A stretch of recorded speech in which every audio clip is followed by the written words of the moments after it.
சோழவந்தானில் MLA. மற்றும் தி.மு.க. வேட்பாளர் வெங்கடேசனுக்கு உற்சாக வரவேற்பு. மேளதாளங்கள் முழங்க பேட்டை 1வது வார்டு கவுன்சிலர் ஈஸ்வரி ஸ்டாலின் உற்சாக வரவேற்பு அளித்தார்.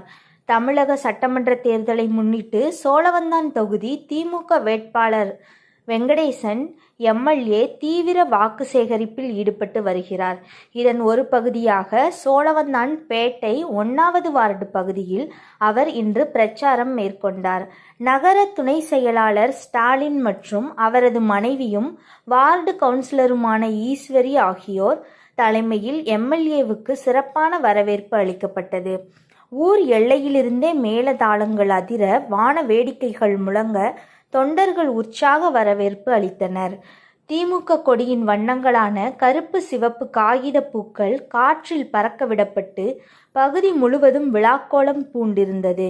எம்.எல்.ஏ. வெங்கடேசனுக்கு ஆளுயர ரோஜா மாலை அணிவித்து கௌரவிக்கப்பட்டது. ஆன்மீக முறைப்படி பூரண கும்ப மரியாதையுடன் பெண்கள் ஆரத்தி எடுத்து மலர் தூவி அவரை வரவேற்றனர்.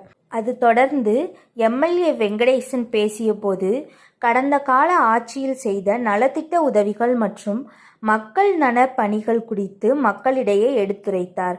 பின்பு உதயசூரியன் சின்னத்திற்கு வாக்கு சேகரித்தார்.